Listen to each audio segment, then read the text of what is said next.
All right, I think we are live. This is Guy, of course, with the Just Bluefish channel, being joined today by my two friends, of course, I'm sure everybody knows, Marc Goldberg. I have links to his YouTube channel down in the description. If you're not a subscriber, definitely go over there and check out his channel. And also David, who is my friend, has a number of groups on Facebook that I'm a member and moderator of. Just Horology, I have a link to that one down in the description of this, and of course, a number of other ones, including Hamilton Watch Owners, Just Rolex, a whole bunch of them. I'm sure you can find links to all those if you go to the Just Horology, join up and ask.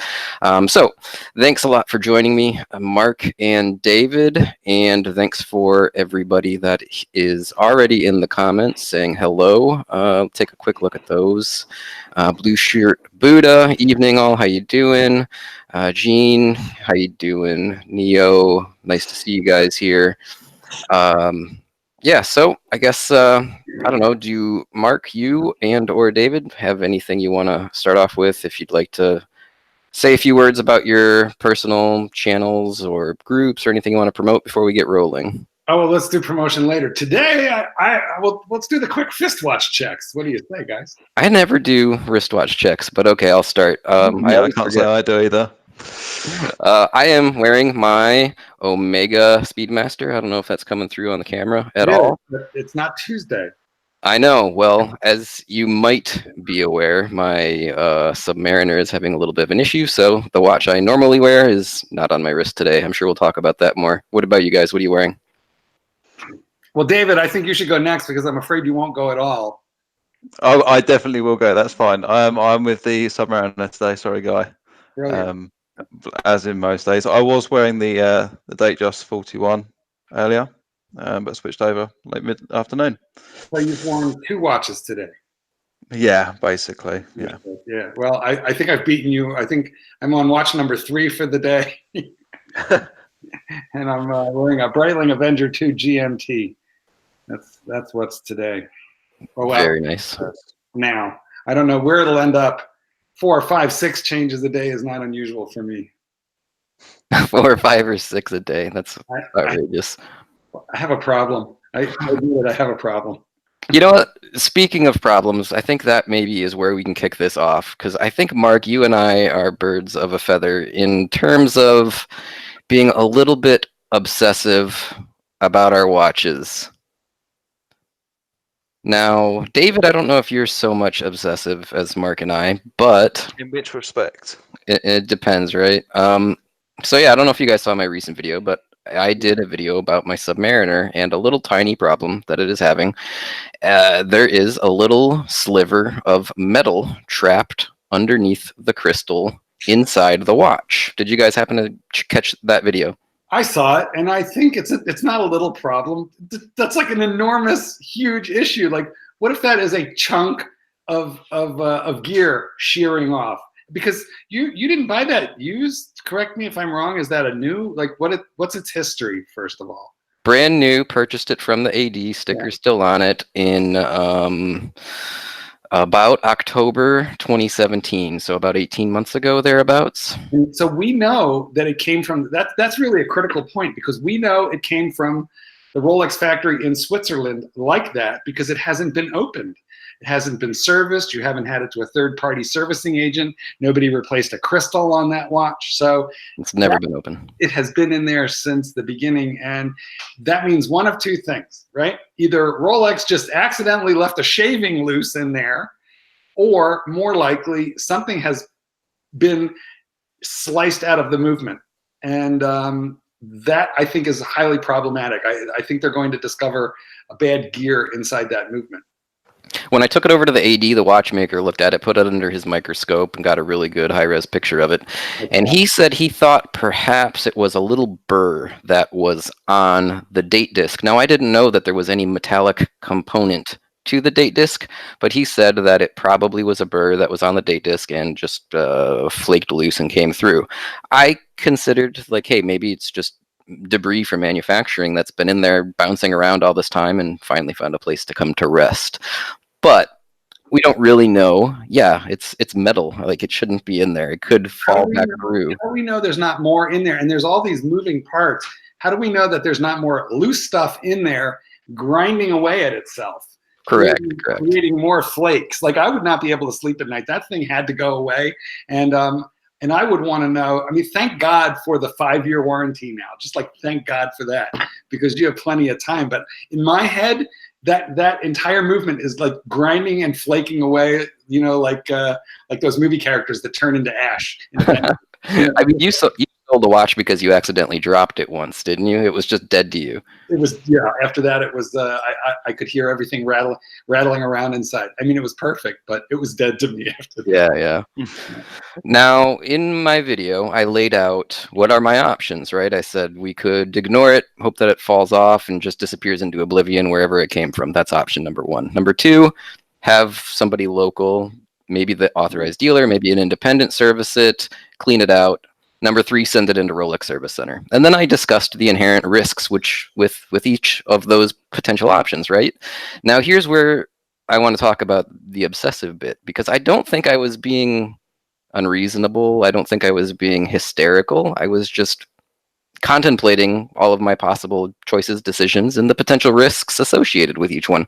But I got a ton of commentary from people saying things like you're making a mountain out of a molehill, saying things like calm down, relax, all Well, sorts of stuff. you were being sick, twisted, obsessive, and insane about it, and I love you for that. Because that's exactly how we are. That is exactly how we are. So naturally, your head, I see the movement grinding away. You see them in there pouring more dust into your movement and then sealing it up for fun.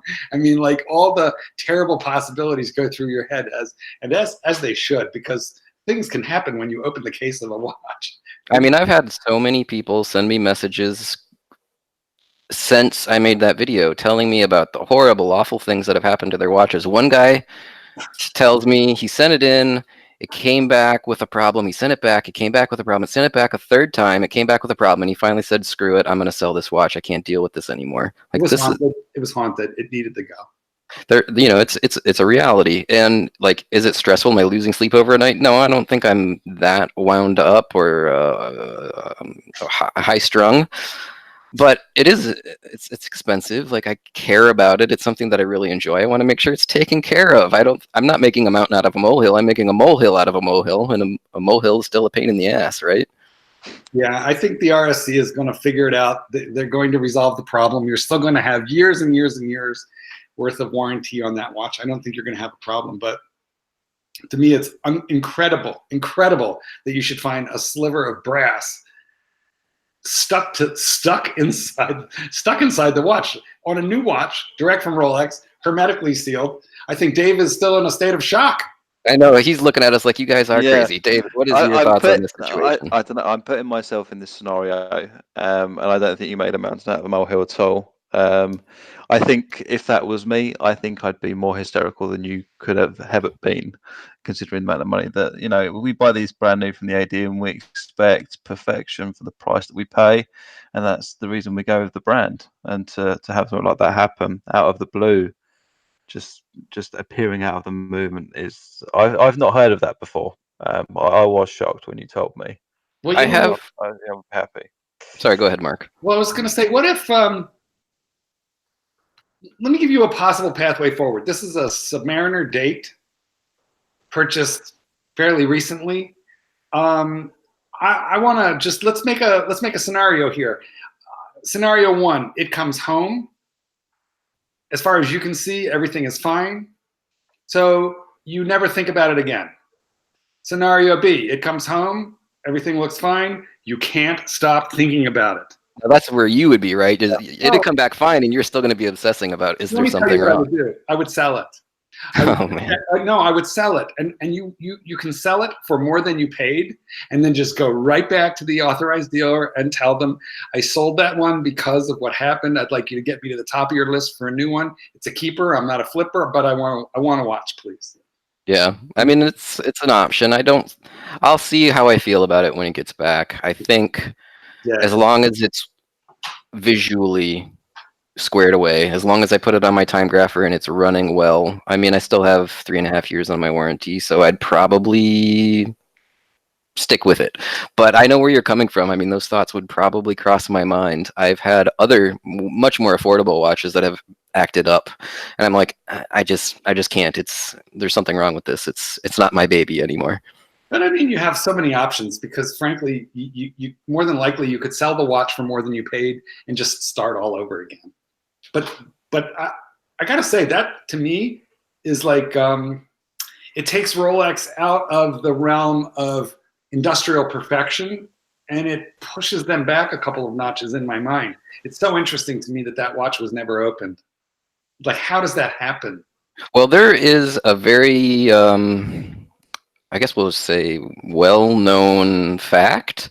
The 3135 movement, in particular the oscillating automatic rotor and the gearing system or the bearing system. I don't remember exactly if it uses bearings or ceramic slip discs or whatever, but as that spins over years and years and years, it just grinds itself apart. It is very common that at time of service, 5-10 years down the road, people open it up and it's just a mess of metal debris and dust from just grinding and grinding and grinding. That happened to my 1987 Rolex Date when it finally got serviced. You know, that is exactly what happened, because the swinging of that rotor eventually creates friction and it starts metal on metal. But you have a brand new watch. How do you have a burr? You know, like how does that humanly possible? And also, how is it possible that, you know, like chunks just started breaking off? I'm telling you, it's haunted. That thing was made on a Monday. You know, that's the only answer. And I would probably want to sell it or at least take a year to consider my options, because, you know, you have a lot of warranty left on it. I bought a 2012 Rolex Submariner, which I'm dearly loving, and I paid essentially retail for it. I was lucky that I didn't have to pay more than retail for a 7-year-old watch. Wow, that's fantastic. Well, it isn't. It should be cheaper, but it isn't. Like, I mean, in today's reality, it's actually pretty fantastic. Isn't that crazy? So that's why I'm saying you could sell the haunted Rolex fresh from a Rolex service, which actually increases its value, doesn't it? And I guess, yeah, it would, wouldn't it? Now, here's the thing, and this is kind of part 2 of this whole saga that occurred to me. See, I don't like buying pre-owned. It doesn't matter if it's a car, it doesn't matter if it's a watch. I've been into firearms. I wouldn't buy a used firearm. And the reason why is because of a lot of the commentary that I've heard from people that have said, like, yeah, just sell it. And I mean, yourself included. How often are people selling things, be it watches, cars, or anything else, that have an issue that they just don't want to deal with? They don't want the issue to be a part of their life anymore, so now they're trying to pass it off to someone else. For that reason alone, I don't buy mechanical things that are prone to have issues in the pre-owned or used market. I just can't do it. I would always wonder, what's wrong with this? Why wasn't it loved by its original owner? Well, because we're sick individuals who acquire too many things and occasionally have to get rid of perfectly lovely objects of art. This is the Bruce Williams Avenger 2. And if you know anything about Bruce, you know that he wears a watch for 10 minutes and then he has to sell it. Yeah. You know, I've met, you know, he has a lovely family. And if I were his wife, I would be really worried because he goes through watches really quick. You know, very steady guy. But nonetheless, I didn't worry about this watch. I've bought most of my watches I've bought used. And once or twice has come a point where I wanted to send one away for service, but the brands that I'm interested in are extremely robust, and it doesn't scare me to buy them if they are in good condition and keeping good time when I get them. Right. Now, where do you fall on pre-owned, David? I know, didn't you have a Breitling, right? Did you get that pre-owned, or no, was that new also? No, everything I own is new from AD. Now, is that just the way it shook out, or are you like me in the thinking of pre-owned versus new? Mostly out of sheer laziness. I'm sure in the past I probably could have got a better deal had I searched the pre-owned market, especially on the Breitling, as we all know. I think I use the brick and mortar AD as a way to protect myself because I'm lazy.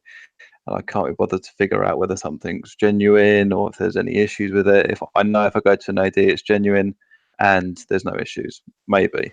So it's less likely to bite me on the arse, as it were. Yeah, And I prefer the experience.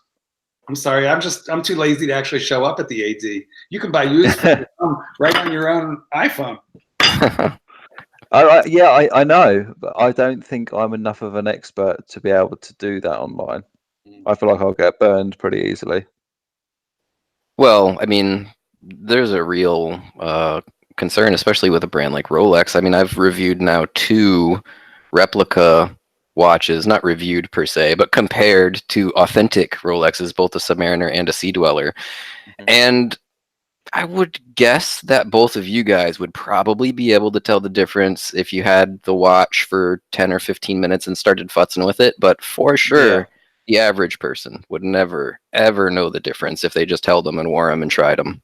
It's insane how close they are. One of your previous videos, you mentioned the winding feeling quite grindy, and my concern is that is a telltale sign for a lot of fakes. So I'm told, but my Datejust 41, the winding is incredibly grindy compared to the 3135 in my Submariner. No, I don't have any experience with the new 3200 movements, so that could be a different animal altogether. I wouldn't take my. I believe it's due to the mainspring, if I'm informed correctly. David, is that the same movement? Having a movement, brain fart right now. That's in the 50th anniversary Sea Dweller, the one with the 70-hour power reserve. I'm not. It's the 3235. I believe it's the same. I believe that's the same. Yeah, they're the same ones. I think it's the same, and I know, David, I know exactly what you're saying, because after I lived with my Sea Dweller that has that movement for a couple of weeks, I got very paranoid about the feeling of the winding action and of the crown versus the 3135 movement that had been in most of the watches that I own. And so I went back to the authorized dealer. I made their watchmaker come out and play with it to feel it, to see what was wrong with it. And he laughed and he goes, this is the new movement, just get used to it. But I also noticed the difference. There is a difference. It doesn't feel as refined. I mean, when I wind the Submariner, even though the Datejust has the newer movement and it's upgraded, it doesn't feel as refined to me. I agree. I noticed when I was at the AD playing around with one of the new Datejust 36 that came out last year that had the 3235, you could feel the automatic winding weight oscillate in there, like heavy, like it was very noticeable. Whereas in all my 3235 watch experience, you never really feel the automatic rotor spinning at all. Is that a fluke with that one watch? Because that's the only one I ever really looked at closely. Or are you guys experiencing the feeling of that weight inside your Sea Dweller and your Datejust 41 as well? On the wrist, no. If I'm looking for it, definitely. It's quite audible as well. I haven't heard it. Yeah, I haven't heard it, but I think you can feel it if you're shaking the watch. Like when it's on the wrist, no. But I'll tell you what did scare me, much worse than the 3235, was the first time I bought a watch that contained the Valjoux 7750 movement. And when I moved my watch, I felt my arm like flying across the room, like with centrifugal force. And that movement is like a wind-up rabbit. You know what I mean? It's like you're cranking the little wind-up key on the back because it's just like so heavy. It's like wearing a gyroscope on your wrist. You could feel it move. And eventually I became fond of it. And I felt like I was wearing a party favor, like a New Year's Eve party favor, where you could just make noise whenever you wanted to. But I'm out of the chronograph phase, and I sold them all off. And I realized they're not, it's not my complication. I probably tend to agree with you in that I'm not really obsessed with chronographs like some people are. I have my Speedmaster, which I just really enjoy that particular watch, but I don't really desire any other ones. I did a review of the Hamilton new Intramatic, the chronograph, and I liked it, but I don't think I'd own it. I'm capable of like appreciating, a lot of different watches, but saying like I like it, but I wouldn't own it. And that was one of those. A lot of the chronographs are, even the Daytona, which I was loaned and reviewed. I think it's a beautiful piece of art, but I wouldn't want one for my personal collection, given the price and the availability and everything that goes along with it. It's just not worth it for me. I had one and I hated it. It was like one of my first videos that I made and it still gets views. I think it has 50, 60,000 views. It says it's called I hated my Rolex Daytona, and I really did. I couldn't even tell what time it was on the damn thing. Did you have a white dial?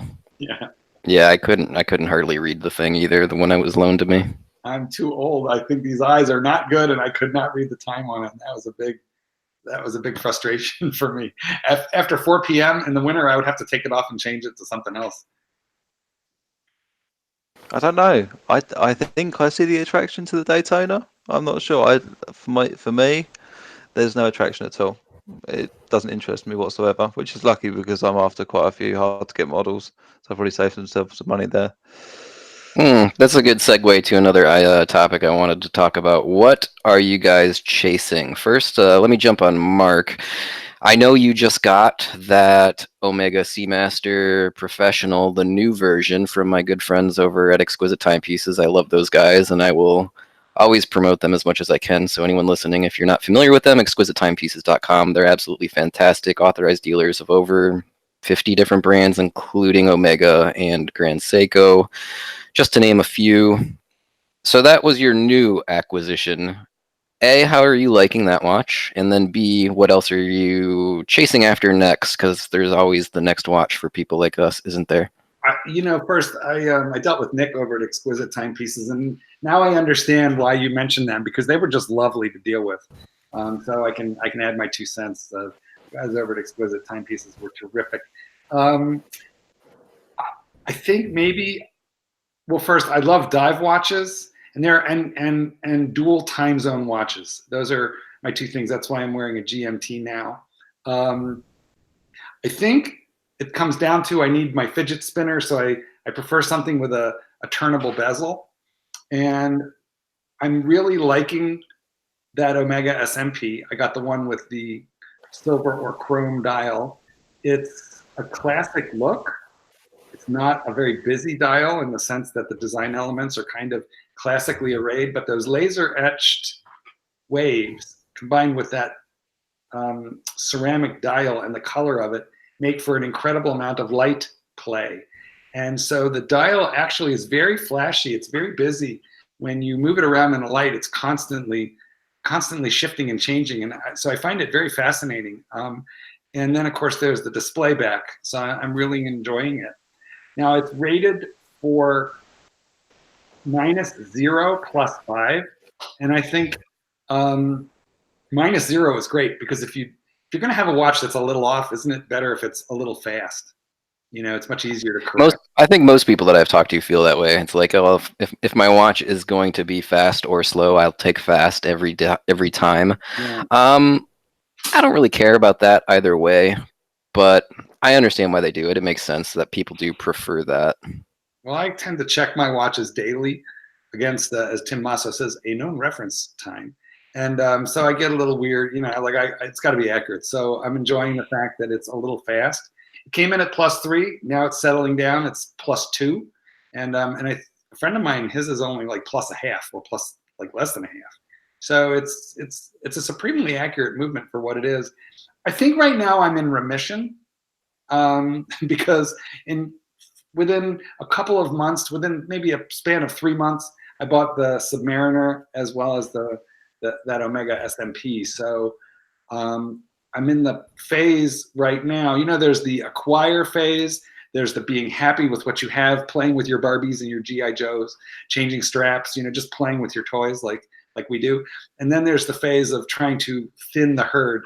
And I think I'm moving from just happy with where I am to looking at the whole collection and just trying to decide which one of them is limping and needs to be cut from the herd. And so I'll probably sell something soon. Wait a minute. I've heard you say you get seller's remorse before you even actually sell a watch. How is it that you're going to possibly decide on what to get rid of? Practice makes perfect. Practice really helps. Here's how I decided. Here's how I made myself sell some things. I bought a couple of expensive watches. Well, I bought a Sky Dweller, and that was a bunch of money. Two-tone, right? Yeah. And I got the two-tone below retail. It's pretty new. I was wondering if I was buying a compromise watch because it was two-tone, but when I opened it and when I started wearing it a bit, I fell in love with it. It's really, it's magnificent. But it's a lot of money. These things are a lot of money. And so the way I justified this to myself was saying I was going to sell, to just, rather than adding new dollars, I wanted to take some out of the pool and just add it into a different watch so that the pool just didn't get bigger and bigger and bigger. Sure. And so I sold a bunch of what I would call, like, for me, they were kind of like mid-level watches. And when I sold 4 or 5 watches, like, ripping the Band-Aid off got easier, but I recovered something like $15,000 in mid-tier watch money. And I was shocked when I did that because I realized no one of them was terribly expensive, but when you added them into the aggregate, it was like a bunch of money. Well, I talked about this same subject more from the perspective of even the very entry level, where like people are like, "Oh, I want to get this Seiko, I want to get this Casio, I want to get this Steinhardt," I'm like, and I kind of fell into that when I first got into watches. And next thing you know, I had 10 watches that were between $300 and $500 a piece, and it was like, wait a minute, I've got almost a Rolex worth of watches here. Yeah. Yeah, for me, it was an Armatron. That was what started it. Yeah. Yeah, but it's the same thing. It's a trap. If you're not careful, you go for quantity over quality. And I think, so I've tried to just shape my collection upward in terms of horology rather than downward. And that means that I still have a few watches that can go. And I think it's also really fun to have some, not real serious watches, but that you don't mind beating up and banging around, and you can just wear and enjoy and not worry about them. I have a G-Shock, an all-metal G-Shock for that, and a Phoebos, believe it or not, and I like them both. I probably won't sell those. It's the stuff that's $2,000, Yeah. $2,500. That's not quite, it's not quite a beat-it-up watch, but it's not quite a Rolex either. That's an awkward spot that I overinvested in. And I think David has avoided that set of problems by aiming high, buying retail, but by buying Rolex, you're at the very least, David, you're preserving the value of your money. You keep your $5,000. Yeah, no, I completely agree. Are you in the UK, David? Where are you? I am in the UK. What gave it away? Well, the reason, well, obvious, it was the beard, clearly shaped into, But the point is that are you experiencing the thing in the UK that we do not have here? Our authorized dealers are not holding back our warranty cards. They're not allowed to by consumer law. But in the UK, I understand a lot of people are not receiving their warranty cards for 1 year. That is a thing here, unfortunately. The last watch that I purchased was the DJ41, so I didn't experience that because it's not on models such as that. It's on the professional steel watches that they will. I think what infuriates me more than anything is that these rules are in place, and I know for a fact, even though I bought 2 watches from my AD, if I went up there tomorrow and bought a root beer, whatever it may be, a two-tone or not, they would hold the warranty card from me. But then we seem to have a blossoming grey market of people that still have the warranty card fresh from the AD. So where are these coming from? I've no idea what's going on with the market, but I'm bailing very soon. Well, I think here we don't have that problem, and we don't understand it very well because we have certain consumer protection laws that very heavily govern what companies can and cannot do with their warranties. And I believe that Rolex would tell the authorized dealers in the United States to withhold warranty cards if they could get away with it. But I think they've just studied the laws and they know where they can do it and where they can't. They can and they do it in the UK. Why is the gray market filled with watches that come with the warranty card? Because the authorized dealers are sometimes selling them out the back door. They're overloaded with date justs. So they call up, somebody and say, take 12 date justs and I'll give you this Hulk too. And That's Now how. let me interrupt you, Mark, because you might know the answer to this. I don't follow him, so I don't know. But the Watch Zealot asks, so what's the deal with Archie Luxury and Bark and Jack? I don't watch Archie Luxury's content, so I don't know. But I can say that Adrian is just an absolute delight and a scholar and a gentleman. So I couldn't imagine what's going on. I know that you go on Archie's show sometime. What's the story there? Is there something I don't know about? Well, I can't speak for him, but I'm sure you're familiar with the concept of papal infallibility. Sure. So if the pontiff says it, it must be true on the one hand. On the other hand, Adrian is in fact a delightful guy. There's no question about that. But there's always a constant and epic struggle between good and evil, and sometimes we just have to sit back, relax, and enjoy the show. And that's me. I do appear on Archie's show. I do enjoy him. I watch Adrian's content and I enjoy him as well. I'm a fan of watch collecting, watch gurus, YouTube channels, and there's not too many of them I dislike. So I'm a little bit Switzerland there, but it's always worth watching the pontiff because God knows what he'll say. Yeah, the next thing could always be the craziest thing. Yeah. That's got to be on my bucket list to be on one of his streams. Well, talk to That'd God. be interesting. if you manage to survive it. Yeah, it's like Lord of the Flies. So back to the topic, though, you were talking about what we're coming after, what you're going after in the future. And I know, David, you'd mentioned before we started that you had your eye on something. I don't know if you want to share that, or is it a secret do. you're trying to talk yourself out of it, maybe? It's a pretty big deal, right? Don't we go through that whole entire process every time trying to talk ourselves out of it? And then realise it's going to happen anyway, so we just go ahead with it. But I wouldn't say actively chasing. I'm flirting with the idea. Since I've built up a great relationship with an AD, Rolex AD, and it is still impossible for me to get anything that I want. I wanted BLNR, as we all know, guy knew. That didn't happen. BLNR 2019 model. Do I really want it? No, but I was willing to make the exception just because it was a BLNR. I sort of gave up on that idea as well. Just a very mysterious AD at the moment, doesn't want to talk or anything. So to be clear, though, if you wanted to get a Batman bad enough, you still wouldn't go gray market or pay a premium. You're not interested in doing that because I mean they're there if you really, really want it, right? Yeah, I mean Chrono 24 has started to show some of the new BLNRs. And last time I saw a post on Facebook about it, I think they were trying to sell it for like 19,000. I've always said to you, if I'm spending over a certain amount, I'm going to another brand. Which brings me on to my next subject. I mean, it made a bit popular. I don't know how Mark feels about this brand, but I've been flirting with the idea of getting an overseas from Vacheron Constantin. Purely, it's a beautiful piece, and I don't know. I saw one in a shop window ages ago, and didn't think anything of it really. But ever since this whole Rolex thing, and not being able to get what I want, I'm very tempted to just take my money elsewhere. It becomes quite disheartening quite quickly, not being able to get hold of anything. Talk about disheartening. I hope that if that shop window was a pawn shop, go back.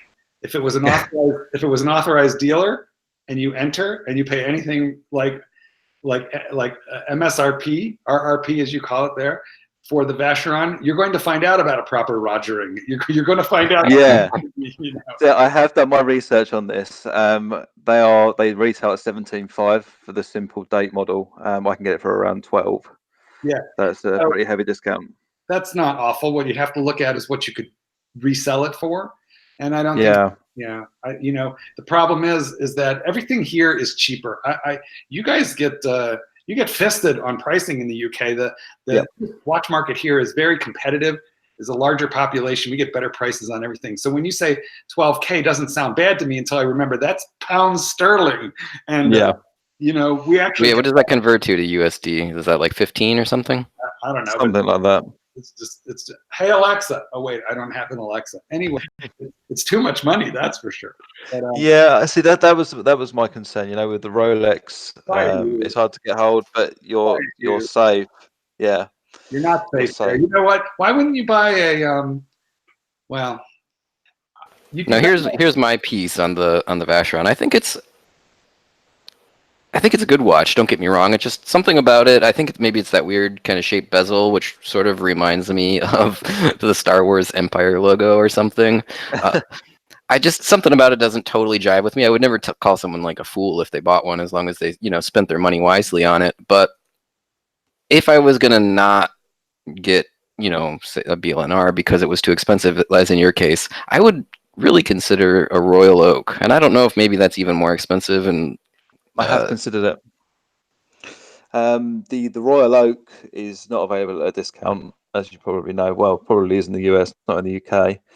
And they're apparently very hard to get hold of. I was reading not too long ago that they make 40,000 watches a year, and only certain amounts of Royal Oaks actually get assigned to different countries. So I'm told they're incredibly difficult to get hold of. yeah, that could be true. I mean, if it's not something that like realistically I'm like considering buying and could potentially buy, I don't like do a bunch of research about it. There's other guys on YouTube that are like they'll rattle off every single Patek reference and then all the prices and but like they're not going to buy all of them, right? If I'm not seriously considering getting it, I'm not going to fill my head with that information generally. So I don't know. Is the Royal Arc really hard to get right now? Are there no discounts on it? I've just never looked into it. But just at face value of saying like which watch do I like better, because I think they're kind of similar in the Yeah, category that they're in. I like the Royal Oak better. yeah, I think I would probably agree. I don't know what it was about the Vacheron that intrigued me. I've been looking into it. Yeah, I made a few inquiries, found out I can get it for 12,000. That's as far as I've got. I might look at the Royal Oak. I'm not sure how much. I know the new model just dropped. I'm not sure how much that is. I haven't looked into that yet. But I was looking at a Royal Oak not long ago, if you remember correctly. Hmm. I never went ahead with it. There were so many people on Chrono 24, and it was just inquiry after inquiry. But I found out that 90% of them photoshopped the images, so I didn't go ahead for any of the purchases. Depending on the Royal Oak model, you can get them here used for 13, 14, 15, $16,000, not pounds. Hmm.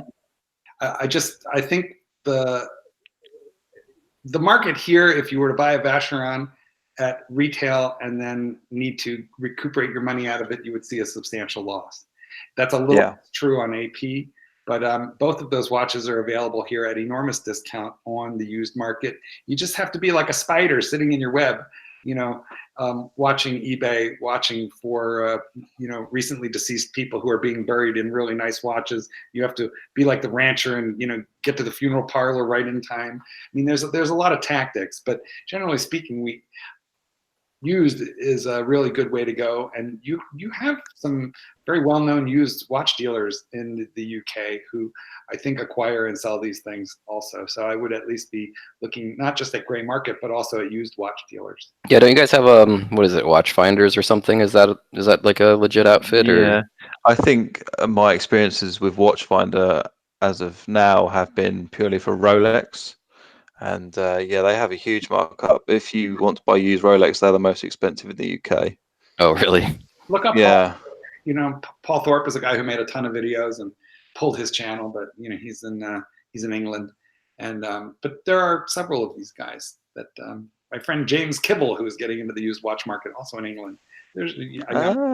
That name rings a bell. There's a few of these people. I mean, James isn't a salty dog like me, or James is a young kid. Paul Thorpe is an older guy like me, but one coming up, one in his heyday. But there's a used market in there. It's just in the UK, I think it's done more on word of mouth and personal connection. Yeah, definitely. And if there's a giant website like Watchfinders, then at that point it's not a secret anymore, and there's giant premiums on the prices.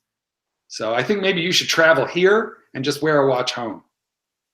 That's probably a good idea. I'd probably pay less. It would pay for your trip. Actually, I had a buddy not too long ago that bought a new BMW, and he just went to Germany, picked it out there, took a vacation, had the car shipped home, and the amount of money that he apparently saved by doing that paid for his trip. My father used to go to Germany every year. This would have been in the mid 80s through the early 90s, and he had a business trip that brought him to Germany every year. And every year he would go to the Mercedes plant, buy whatever was just about ready to come to the United States the next year but wasn't here yet. They would let him drive it all over Europe, and then he would go back to Stuttgart or wherever it was, the plant, and drop it off. They would ship it home, but he had a car the whole time that he was there. And then they would just ship it home for him. And what he would do every year when he was getting ready to go, back, would be to go to his local Mercedes dealer and trade it in. And they gave him huge value because they were practically new and had just hit this market, and sometimes weren't quite in the market yet. So going to the car factory in Germany, they have a whole program for that. Yeah, that's pretty cool. So yeah, do the same thing for watches. Just fly over here, come visit for a week, and find something and take it back with you. I'll consider it. It's probably better than shopping on the market over here. So what else do we got today? Anything else new and interesting that we should discuss and or cover? You asked what I'm hunting right now, and at least David's got an idea. Like there's a flag out there. There's some light at the end of the tunnel. There's a concept. But what that does is it keeps the mind focused it's focused outward instead of inward. And I think maybe the worst part of watch disease is when there is no goal, there is no grail, and then the mind focuses inward and it begins to eat itself. So I'm in a very awkward phase right now where I can't think of anything I want. Certainly don't need anything, but I can't even think of anything that I want.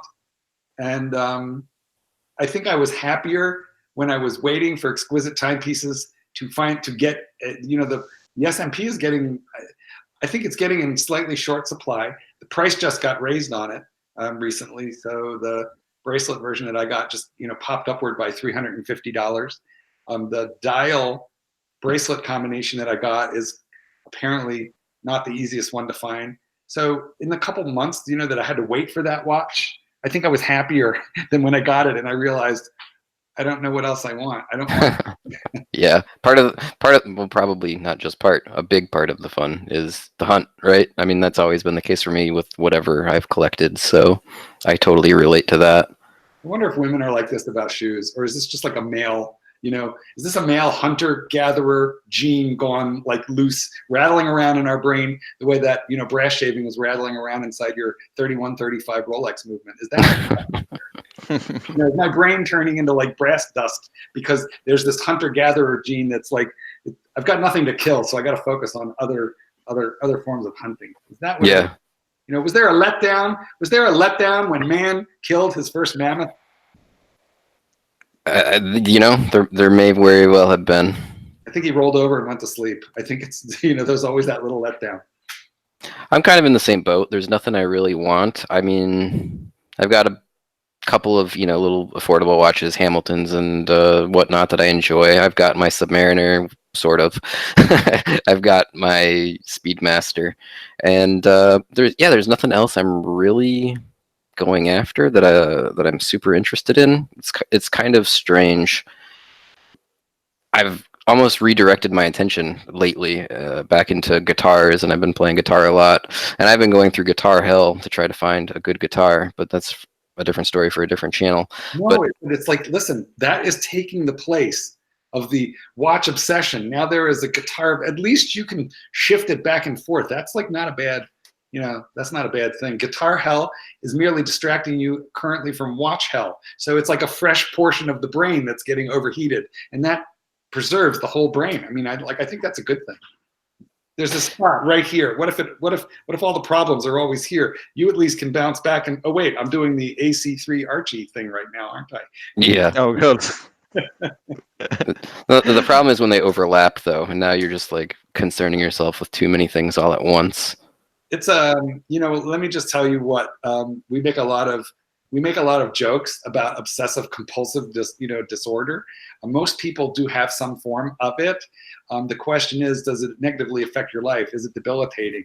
Actually, I was looking into this a little bit at one point. Obsessive compulsive disorder is like where people do things like pull their hair out obsessively. They have some sort of repetitive action that they have to do over and over again. People like us, what we have is what's called obsessive compulsive personality disorder.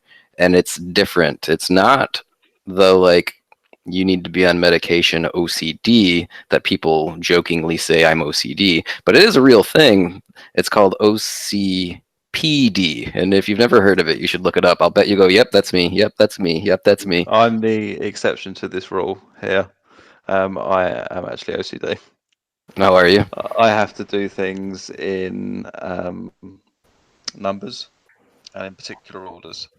Oh, like Sheldon on The Big Bang Theory. He knocks on the door, knock, knock, knock. Yeah, not quite like that, but yeah, it does involve a door at points. Like if I leave the house, lock the door, I have to push the handle down and push inwards 3 times, and then I can leave. Yeah. Well, I mean, Yeah. it's not like the worst thing in the world. I think a lot of people have that combination of syndromes. I think a lot of us have that combination of syndromes. So, maybe you kind of examined yourself and said, okay, I have this, but not that. David, you might look and say, you know what, I got a touch of both, and I'm with David. I cross-platform, into that area.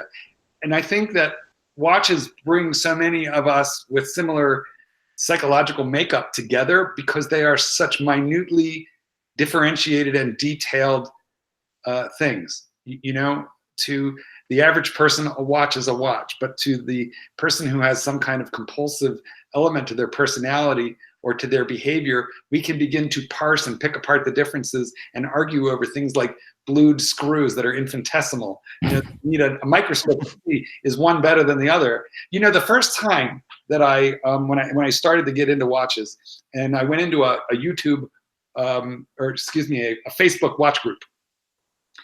And I joined this group and I joined in the middle of a vicious, violent argument. There were people threatening to dismember and kill each other. And when I sort of followed all the threads and traced it all back, they were arguing literally over hairsprings, thinner than a human hair, and the composite versus the steel versus the silicone versus the niobium. Niverox or whatever, yeah. Yeah, and these people got to the point where, they were literally, I'm going to find you, I'm going to hunt you down, and I'm going to kill you. And I was simultaneously appalled and simultaneously thrilled because I realized, oh my God, I'm home. I have found my tribe. You got to be careful about that, though. You don't threaten to kill people on the internet. Like, police will show up at your house 3 days later. I have found I might be exaggerating, but not much. And I have found my people because by profession, I am a dog trainer. And so naturally, I'm a member of many dog training groups. And you would think dog trainers just would like each other and get along and laugh about the clients. But no, we laugh about the clients. And when there are no clients, handy to laugh about, we fight amongst each other. You begin to eviscerate each other. The most minute, little teeny weeny difference. When I wrote my book,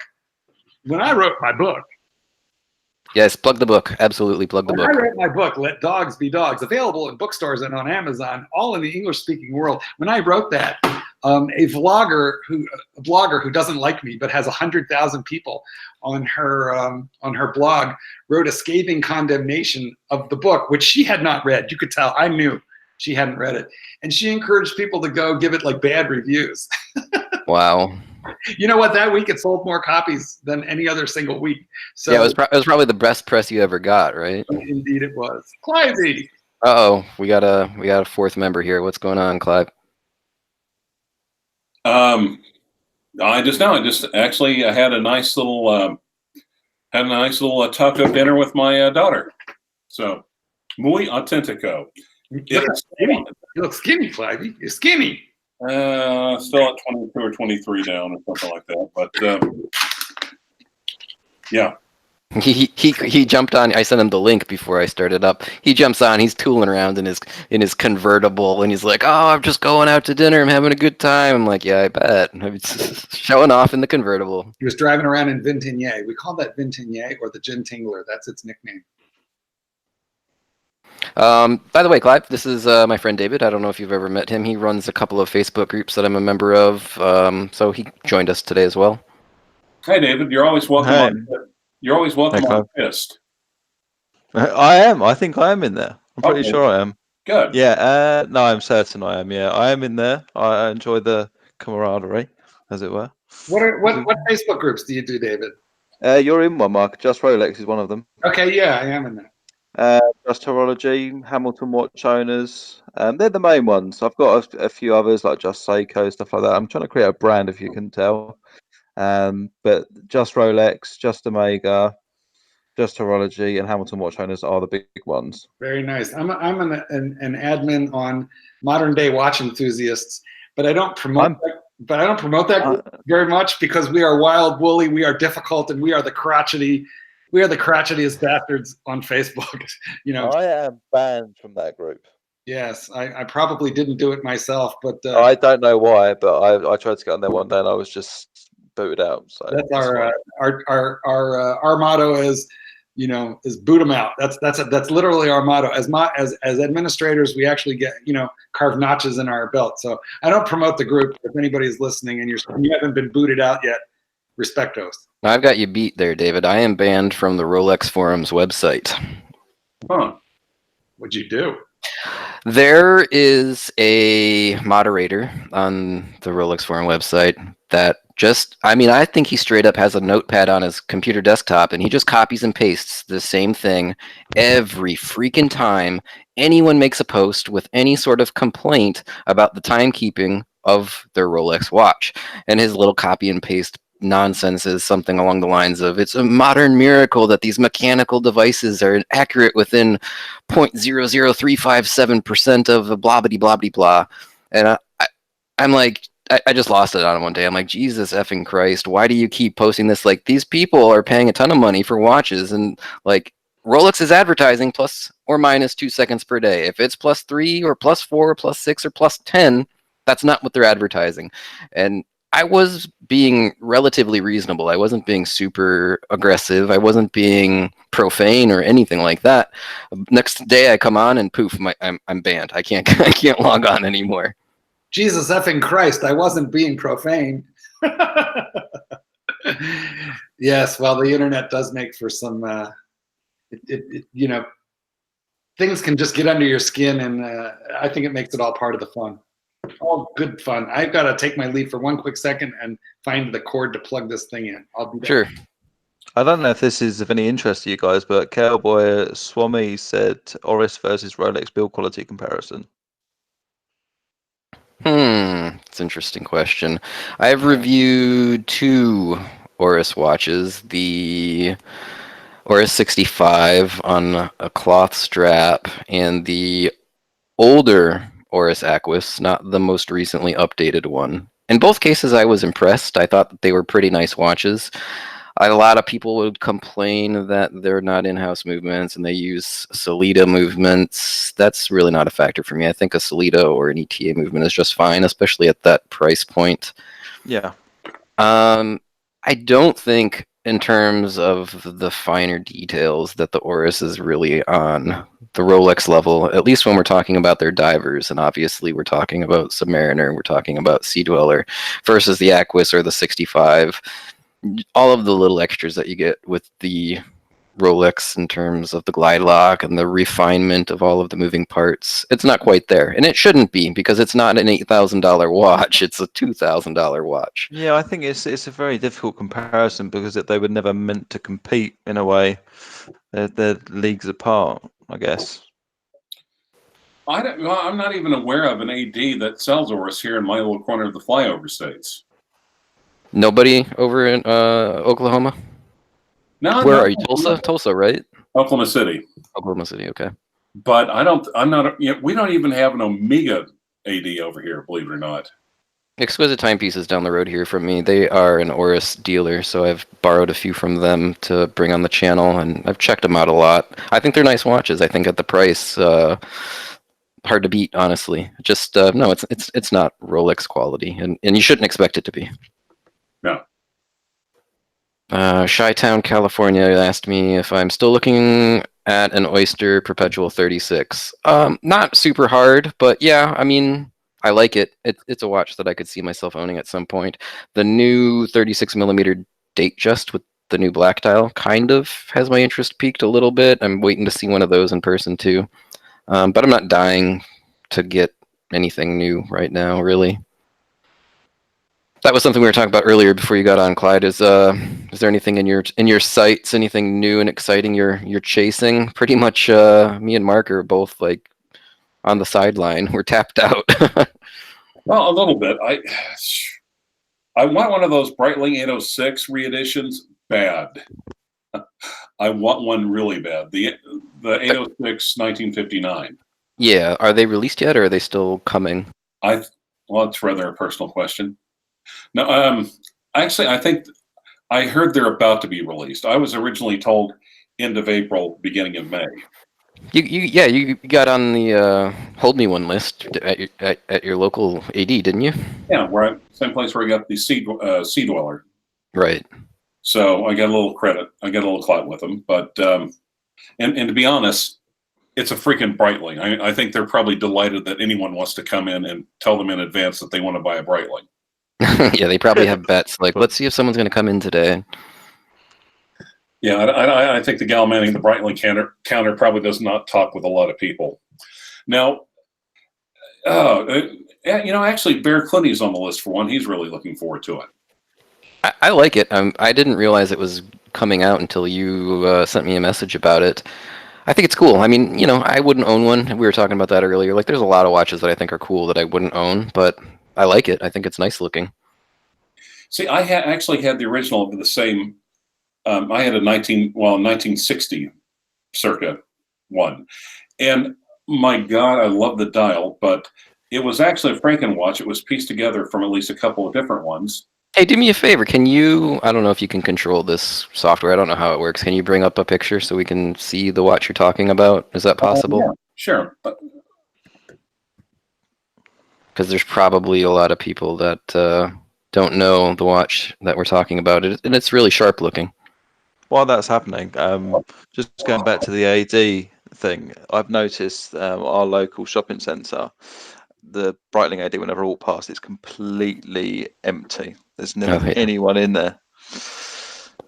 I haven't been to the Breitling AD here in Naples in quite a while, but they also sell a couple of other things. They're also a Tudor AD, so there's usually people in there looking at stuff in general. So looking at Tudors. Yeah, looking at Tudors. They sell Tudor, Cartier, Breitling. And there we go. I don't know if that maybe I could find a better picture of maybe Hodinkee. No, that one looked good.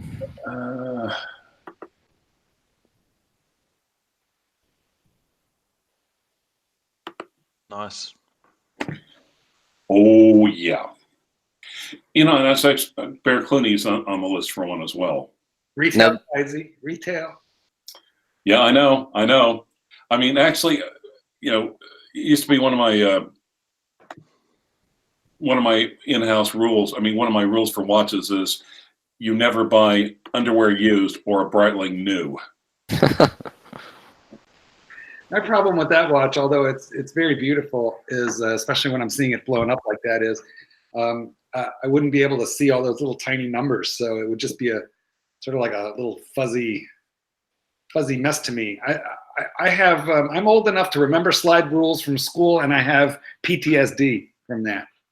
So I definitely don't want one on my wrist. By the way, 4th wristwatch change of the day. While I ran to get the cord for the computer, I had to change again. It's a problem. What's the retail price on that? $8,600. And they're not. I mean, since it's limited edition, I'm sure they're not going to budge on that price, right? Probably not much. And for this one, oof. Now, since this is based off of that original watch from the 60s, what size is this? Is this going to be a mammoth 45 millimeter like the others? 41, just like the original. That's not bad. That's not bad at all. No, everything about this thing they've done right. It even does not have a display case back. It does have a little bit of fake Tina, just a little. A little bit. Yeah. And there we go. And just like the original. They also took the, it's got the Breitling B09 movement, which means they took the B01 and they took out, they converted the B01 into a manual. Oh, it's not an automatic. It's just a hand one. Right. Exactly. So, also it means it's also a vertical column wheel chronograph. You know, I'm not really a big chrono guy. I've got my Speedmaster. I've played around with the Daytona when I was loaned one. I did not really feel much of a difference between the vertical column wheel versus the. I don't know. Just to me, does it really matter? I couldn't tell. I couldn't tell the difference. Well, you can really tell a difference starting and stopping, especially. Okay, yeah, the Daytona with the column wheel probably was a hair smoother on the startup. I did notice that, but in terms of like the feel of the clicks and everything, not much. No, but on the other hand, and keep in mind, am I going to be using this anywhere close to its full potential? Absolutely not. Yeah, of course. But on the other hand, if you are timing something that's important, just that bit of hesitation to start it can make a difference in accurately timing something. Now, here's what I would be most interested in, and I don't know if this applies.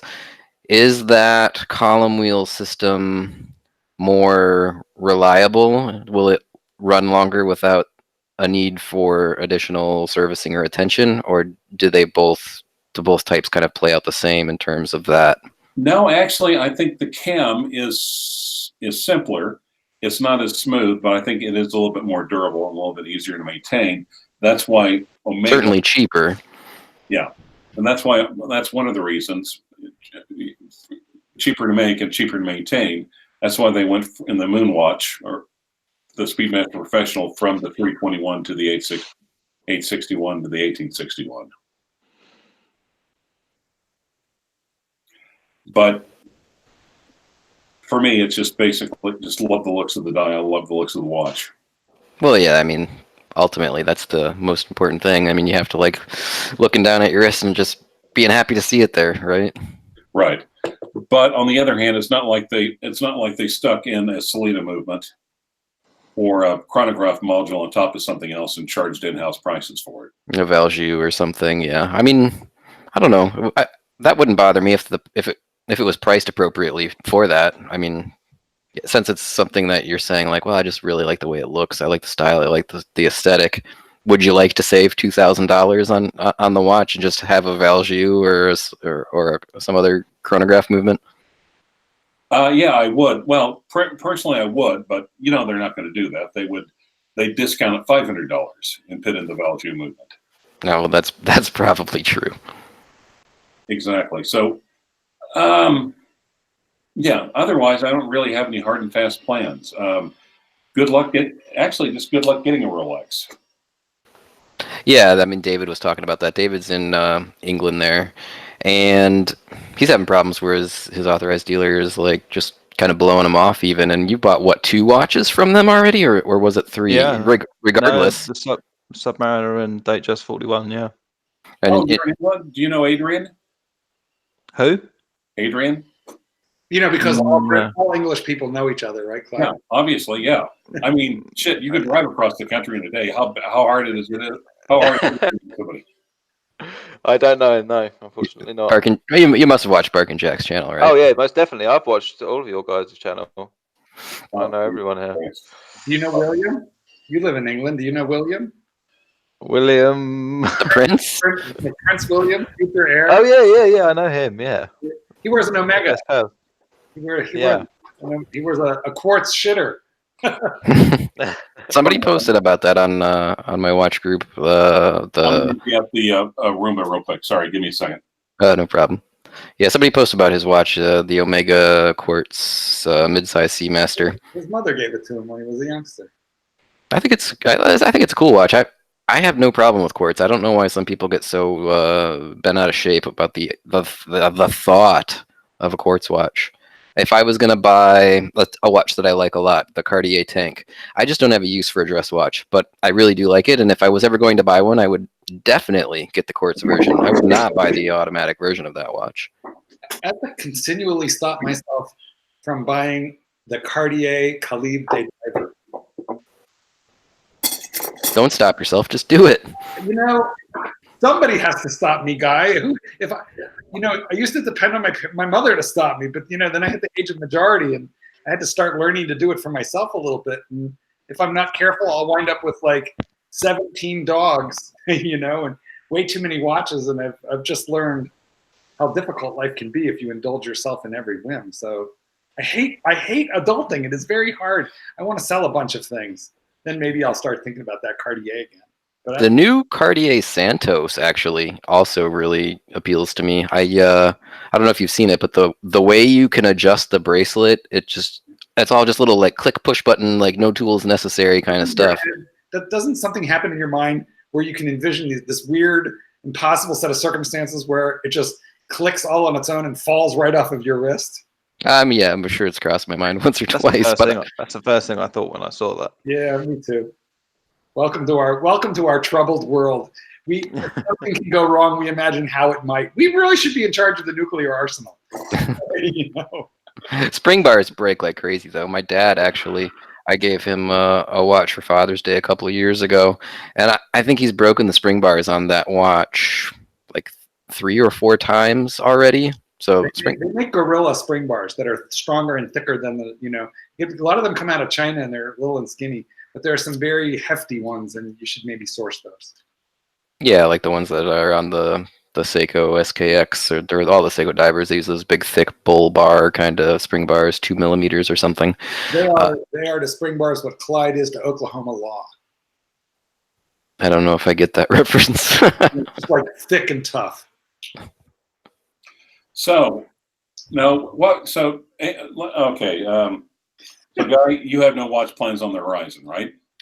Nothing like super pressing. A couple of people asked, like, "Are you still considering an Oyster Perpetual 36?" I mean, yeah, it's a watch I like, but I'm not rushing out the door to get one. I could probably find one tomorrow if I really wanted one. So, nothing immediately in my future. No. And David, so what are you looking for? Oh wait, you're in England. You can't get shit. Never mind.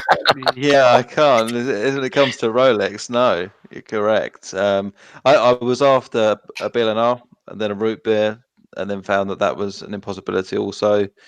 So I moved on to the Vacheron Constantin Overseas, and now I'm also considering an AP Royal Oak, thanks to Mark and Guy. I've been mulling that over my head for the last 40 minutes.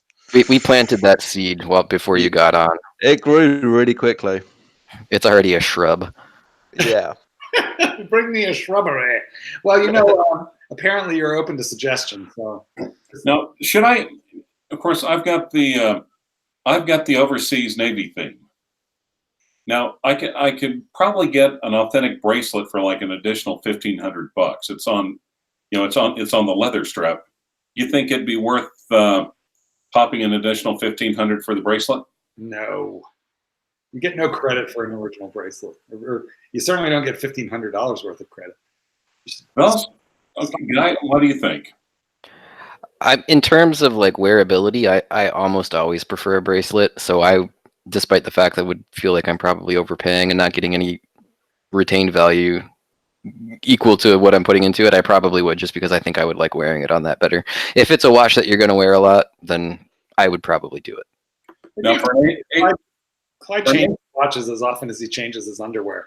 So, right. If this is a watch you put on once a month, then like what I forget, was it on rubber or was it on leather? Well, I don't mean he wears them that often. I mean, he sells them that often. So I think you have to bear in mind, you have to bear in mind not to overinvest in a single watch if you're not like a lifer, if you're not keeping it for a decade.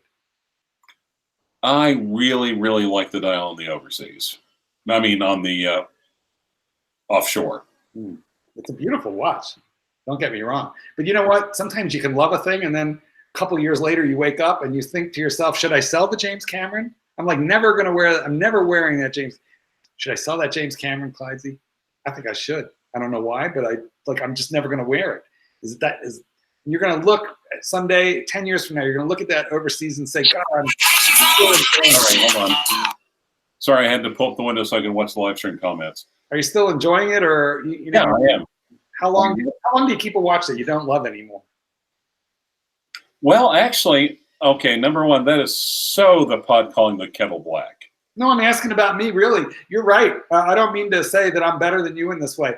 That's the issue I'm struggling with, I think, right now. Yeah, because you have a couple of watches that you basically have well, and let's look at your 2-line no date. You hate that watch. Now look at Clyde Z, making sure that we don't talk about him. Clyde, get in the bathtub with me. The water is warm. Come climb in. Let's do this together. Wasn't he in a bathtub during somebody's stream the other night? What was it? You were on the Ho Drunky stream with Ving, and you were actually in the tub, if I'm not mistaken. There was a tub? Oh my God. Yeah, actually. How much was I drinking? You could hear the water splashing in the background. No, I think you're talking about me. Oh, thank God, because I don't remember being that drunk. No, you've done it, but just on one of your regular videos, not on a live stream. And I have the camera turned off. I have some watches. I have a couple of watches that I'll save because even though I don't love them, I think they're worth preserving for collectability reasons. Then I have a watch or two which I don't love. I don't think are especially collectible. I don't shoot ahead 10, 15 years and see them increasing enormously in price. And I wonder if I should sell that kind of watch. And for me, that one, the most obvious one in my collection is the original James Cameron. Oh, do you still have that James Cameron Deep Sea? I do. But do you ever wear it? I rarely wear it. I put it on a rubber bee strap thinking that maybe it would be more comfortable and that I would wear it more on that. And indeed, it is more comfortable on that. It's lighter, it sits better, it doesn't move around as much. It is way more wearable on that strap, and yet I still don't wear it. Well, the thing is, for so long, Mark was saying, "Hey, I'm Marc Goldberg, and I'm the oversized Rolex guy. I love oversized Rolex." And now he's in love with a simple Rolex is awesome. And then the Batman got discontinued or superseded, and it went up in price. I'm thinking, uh-oh. Clyde, now that you're no longer oversized yourself, I'm learning to enjoy a thinner watch, a smaller, we have to evolve, we have to change, and we cannot stay still. So here I am, right now on a 40 millimeter, believe it or not.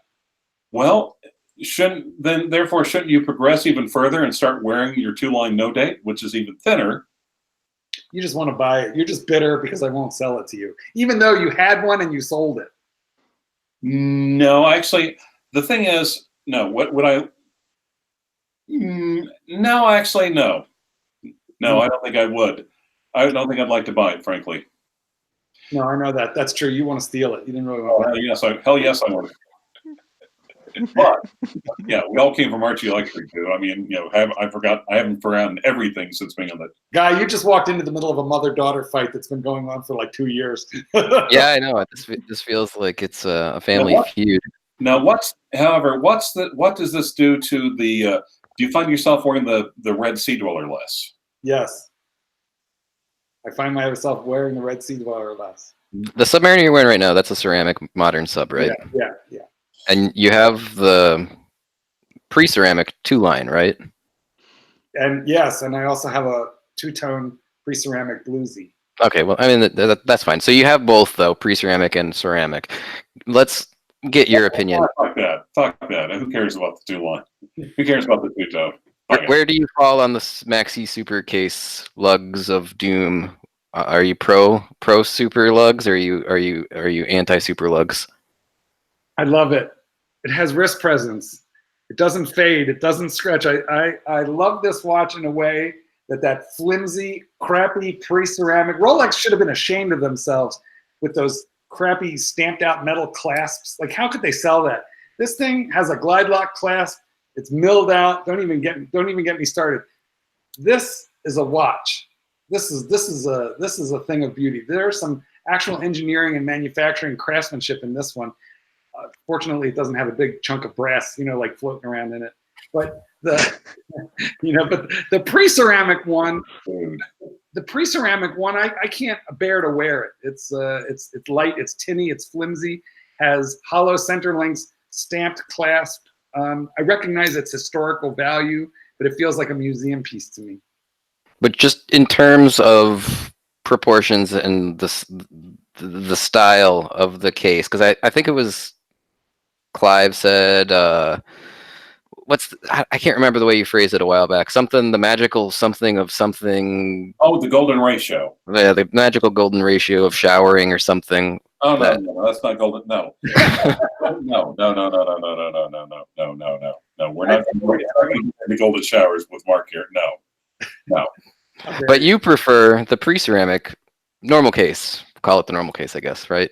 Yeah, and actually one of my hobros, who's an attorney up in Mark Kelly out in the Twin Cities, he actually got scientific about it and shit. So he basically, a lot of people do like the pre-ceramics. So he got the calipers out and the calculator. He started measuring the outside lugs compared to the compared to the bezel, and he figured out the pre-ceramics had the golden ratio, like 1 to 1.51 or something along those lines. Like everything in history that we like, that we appreciate, has the golden ratio built into it.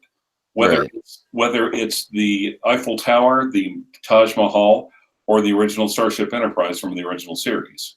I would probably should point out that all three of those things you just mentioned sort of are phallic shaped in nature. Well, Something to think about. Clyde's entering therapy soon, and we hope to get to the bottom of this obsession. I say bigger is better, thicker is better. Now you might accuse me of having phallic thoughts right now too, but I just like it bigger, thicker, and better because size matters, gentlemen. I don't care what she told you, size matters, and I'm very happy with my bigger, wider lugs, more steel, heavier watch. So, all right, so we're 1-1. David, you're the tiebreaker. Pre-ceramic, post-ceramic, maxi lugs, or skinny hips, which is your preference? You know the answer to that is it's the maxi case for me. I know the answer, but we need you on record to break this tie. Yeah, I'll do a mark. There you go. There it is. Well, you know what? Here's the other thing. My eyes, as I age, are not so great, and I find that the maxi dial with those larger hands and the bigger hour plots, it's so much easier to read for me. Now, for a lot of people, that makes the Kermit the perfect watch, right? Because it's got the nice slim case, but it's got the nice maxi dial. If I owned a Kermit, I would immediately take that ugly green bezel off and put a black bezel in it. But I can see why people like that one. Yeah, I don't care about that. I just like the maxi dial in the hands. Yeah, and again, thick lips and thin hips. Best of all worlds. It has the super case, but it doesn't have the max. I mean, it has the super dial or the maxi dial, but it doesn't have the super case. But it does still have that crappy clasp, doesn't it? Well, keep in mind they've slowly been making the clasp better over time, and that was towards the very end of the. So you're proud that you have the last of the crappy clasps. Is that what you're saying? Well, let's see. But let's look at. Because that's what the pontiff said about his bluesy. It's got golds with the buckle, fuckers. Yeah, it's the last of the crappy clasps. On the other hand, if wrist presence and bigness and girthiness, then throw that puny little 40 millimeters Submariner down and get out your bigger and girthier and larger and more modern Red Sea Dweller. Or your James Cameron. All I can say, Clyde, is if I do, it's going to hurt. It's going to hurt you more than me. So well, I've got the same watch. Yeah. Yeah. And the only thing I don't like about the Red Sea Dweller, it's just thick enough to really go under the cuff. You know what? I'm going to put this away. I actually have like a safe, and I put some things away and pull some things out. I cannot be trusted to have all my watches out at once, because then I might not change watches 4 times a day. It might be 10 times a day. So I think I'm accepting the challenge. I'm going to put this away, and I'm going to get the Sea Dweller. I'm looking in your kitchen. Where's your book? We've already done that, Clydesy. You are late to this party, my friend. Let dogs be dogs. Purchase it on Amazon today. Shouldn't the book be behind you so while you're talking, it's still on display? Yeah, along with your business card. Right. Thank you. Okay, go change your watch. All right, guys, this has been real, but I'm so sorry to take my leave, but I must run. We have just a little bit of light here. I'm gonna show you the beauty of the little dog farm here. Hang on. And I've just got the littlest bit of light, and I have one dog yet to train. I don't know if you can see out the window there. Yeah, no problem at all. Probably gonna wrap it up soon. We've been going about an hour and a half. What time is it in England right now? Like 1 in the morning? You must be out of your mind, tired. 1:30 in the morning. Yeah, I'm fine. We'll probably wrap it up shortly anyway. But thanks for coming on, Mark. And he's gone. Yeah, he's gone already. And it's gone. Yeah, I don't know. I meant to ask her about. Someone put, we have to remind Mark that he spent 100k on the same watch just being accepted into the YouTube Watch Club. I didn't really understand what that meant. We have to remind Mark that he spent 100k on the same watch just to be accepted into the YouTube Watch Club. I don't. Maybe 5 or no. I don't know what watch that is. Who did? Mark, apparently. I don't know. I didn't know he spent 100k on a watch. I don't know. Not that I'm aware of. Yeah, that's kind of steep money right there. Actually, the guys over at Exquisite Timepieces loaned me a watch. I didn't actually produce the video for it yet. I have all the footage. It was a Parmigiani Bugatti, and it wore on your wrist like the dial was on the side. I don't know if you guys can see this, like the way I'm trying to just demonstrate this in the camera. So when you held it up like this, and this is how you read it, and the dial faced you this way. It was for like when you're driving a car and you got your hand on the steering wheel, you can see this side. Anyway, that freaking watch was limited to 1 of 25 or 1 of 30, I forget. $285,000. Absolutely insane. And they loaned you that? Yeah. Wow, that's some trust. No, they're probably sitting there.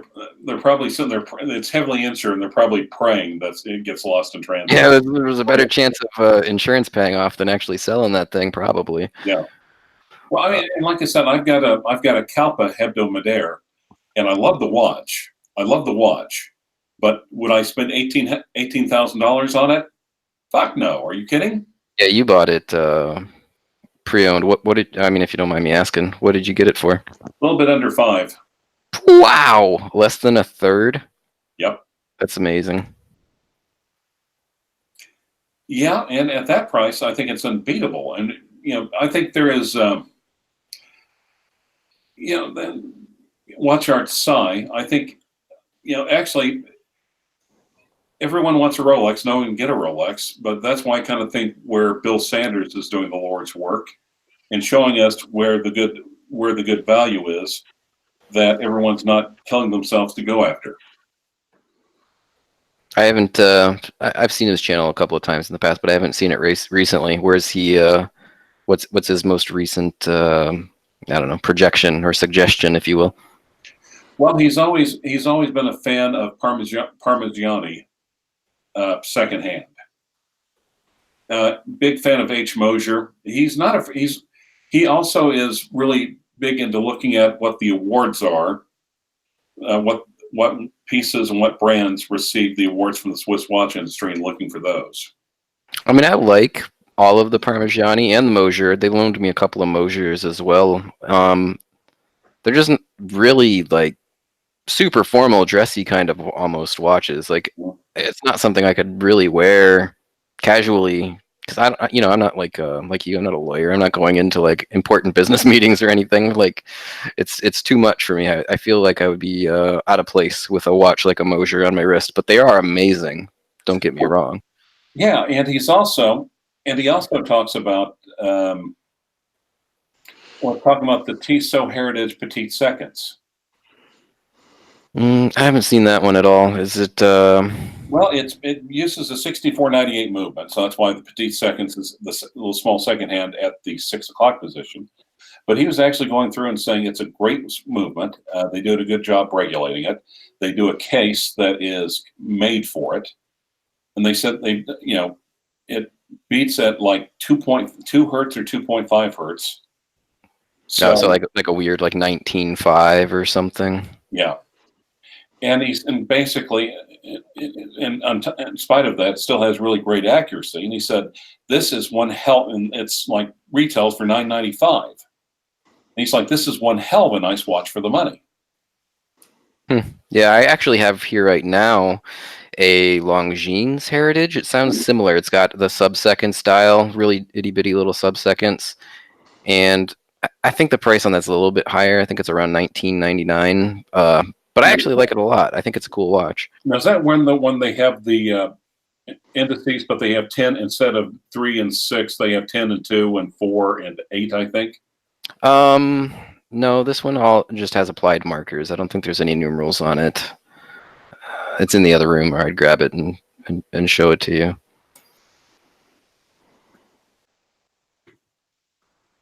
All right, let me share that. Let me see if I can pull this up and share it real quick. You hit screen share on the left-hand side, that has the, click on the one with the arrow, share, then you go to the web page. And it's very much military style. Oh, that's pretty cool. It's kind of not quite a field watch, but yeah. Well, no, military style. It's like it's what been issued. Like, say, if you had a important job in the military and say you weren't a pilot, in say the 40s, 30s, and 40s.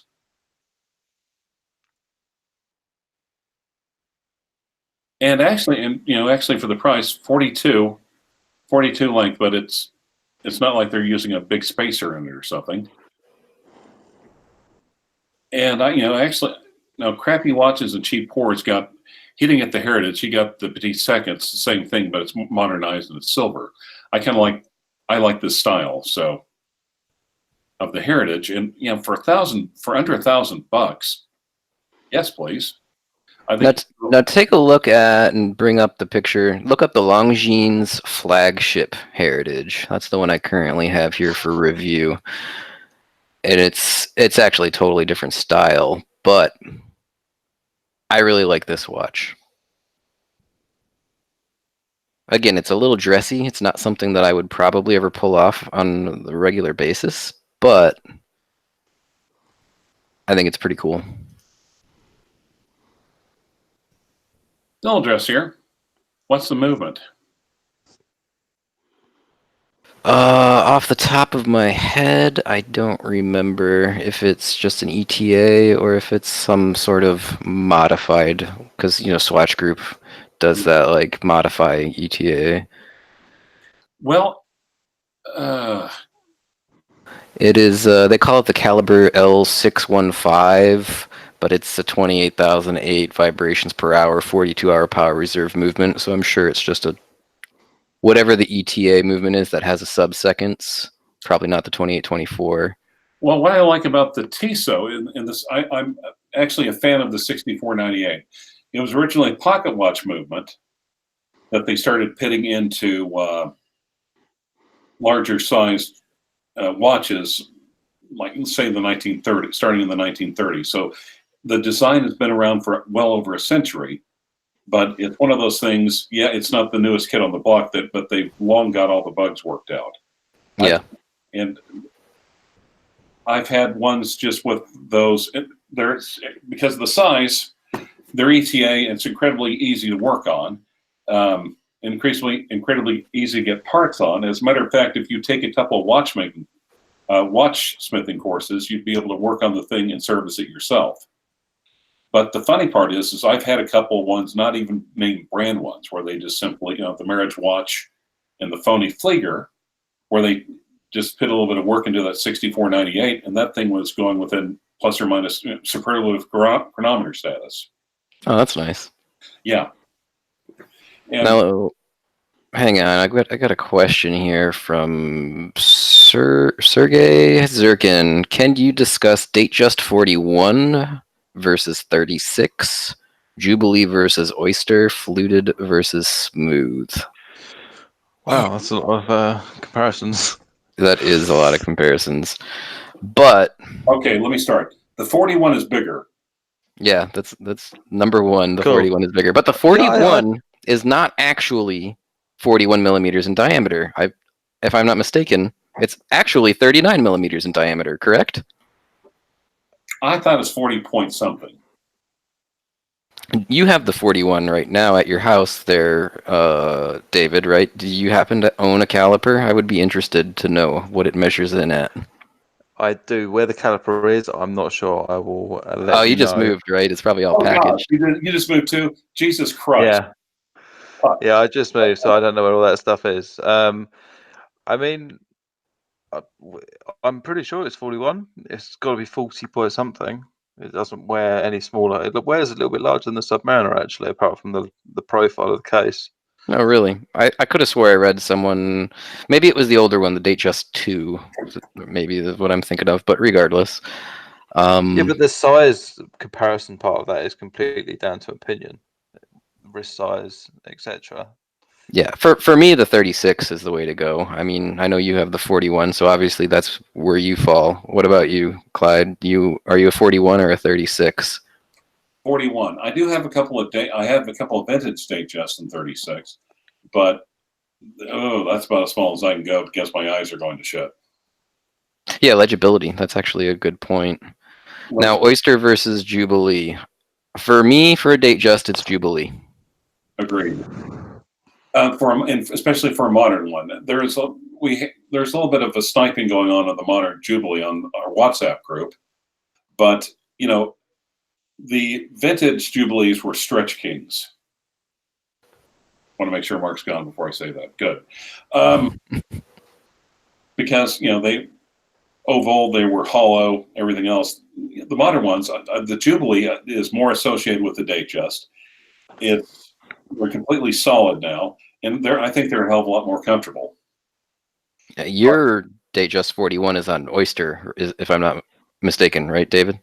That is correct. Yeah, I don't know. I've tried it with the Jubilee and the Oyster, and something doesn't click for me with the Jubilee. I think it's probably as well.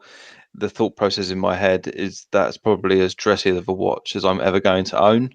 Mm-hmm. And for my style and what I'm going to wear that piece with, the Jubilee would have been out of place, I think.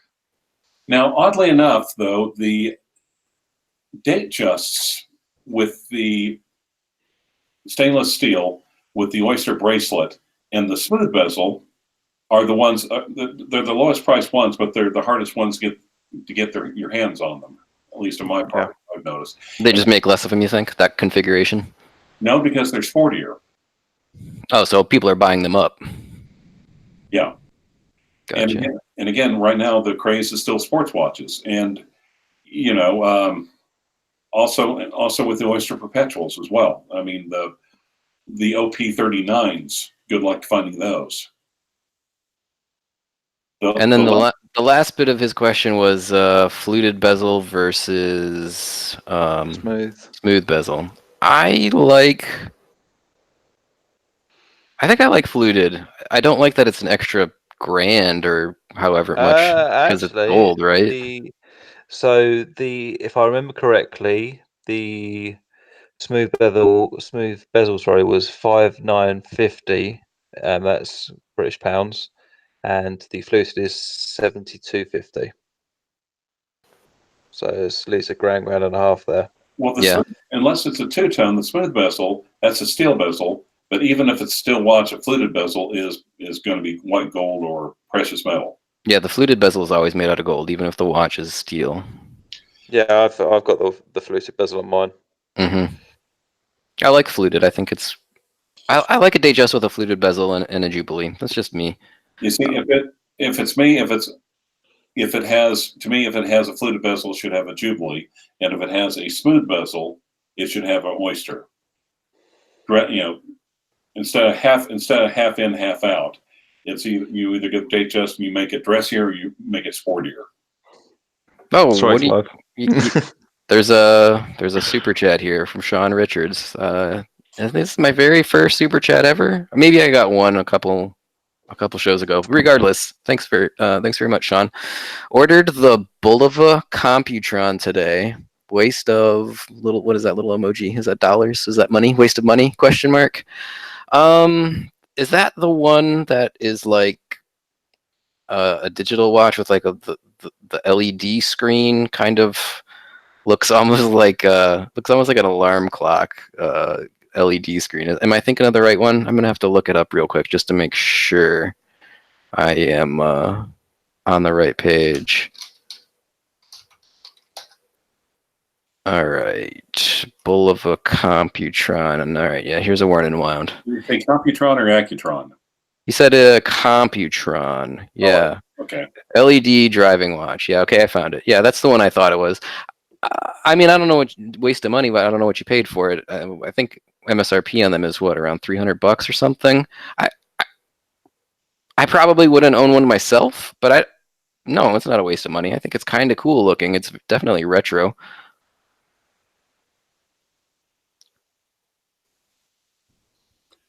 Oh, I found a worn and wound article about it here. Yeah, definitely, not to my taste, but you're never wasting money on something if it's what you like, I mean, unless of course you decide you don't like it and you try to sell it and you get bent over. yeah, so there's the problem, right? If you like impulse bought it and then you go to sell it and you'll lose a bunch of money. But if you like it, if it's something that you think you're going to enjoy and wear, no, of course not. You didn't waste money. Now, Sergey followed up, said, "Thanks for the answer, guys. Since I have the Hulk, you suck. I will go with this 36 Jubilee fluted. I wouldn't want my dress watch to be bigger than my sports watch."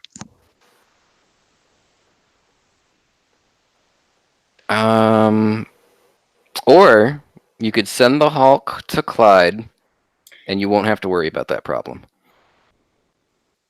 I hate to say it. I think if you got a Kermit, you really don't need a Hulk.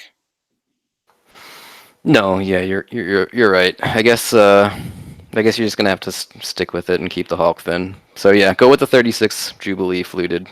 I think that's a good choice. Black dial is my opinion if you want dial color suggestions. Oh, with they just, I know I've said this before, but I hate the champagne dial with gold hands. Oh, you can't read that son of a bitch to save your life. No, if they would have put black hands on it, maybe, or something, any other color combination, but it's like the painting of the polar bear eating a bowl of vanilla ice cream in a snowstorm. So it's just white. Exactly. What dial color did you go with on yours, David? Blue, I think, right? Blue. Yeah, the blue. Blue would probably be my second choice, but I'm more of a black, and then after blue, maybe white. Either one of those would be a great contrast, I think. Which is especially with the 36, I think you especially want contrast. Yeah, it's smaller. It's going to be harder to read in general just because of the size. So contrast for sure. Chi-Town asked, "Are you still wrangling frogs, Clive?" I don't know what that means. I'm down to one Kermit. Oh, I'm wrangling frogs. Kermit's okay. I get you. Yeah, I kept the older one, the Kermit Gate Kermit, and I've sold the newer one. You only had the two, right? I mean, is that wrangling to have two? It's not like you had a herd. You didn't have a herd of frogs. Well, you pit them off by themselves and you wait, but I didn't have the patience to wait. Alrighty, well, I think we're going to wrap this up. We've been at it for a little over an hour and a half, and I know David's probably got to get to bed. I could eat. I didn't eat dinner yet. And Clyde, you already had tacos, so you're good to go. But thanks for joining us. My daughter had tacos. I had a huge pork burrito. Oh, okay. Well, in that case, you're probably ready for fourth meal. It was so authentic, it actually had cactus in it. Nice. But yeah, thanks for joining us. Clive's channel, Clive Watch Wrangler. If people aren't already familiar, definitely go subscribe. I'll put a link down in the description. I already have links to Marc Goldberg's channel, who was with us earlier, and then David, thanks for joining us as well. He has created and is the moderator of several awesome Facebook groups, including Just Horology, Hamilton Watch Owners Group, and Just Rolex. I have a link to Just Horology down in the description if you want to join that. I'm sure you can ask in the group for links to the other groups. Any final words before we sign off, gentlemen?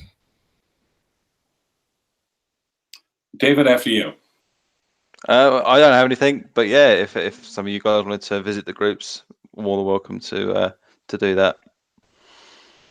Buy what you love, but do your homework first. Words to live by. All right, guys. Going to sign off. Thanks again. Thanks.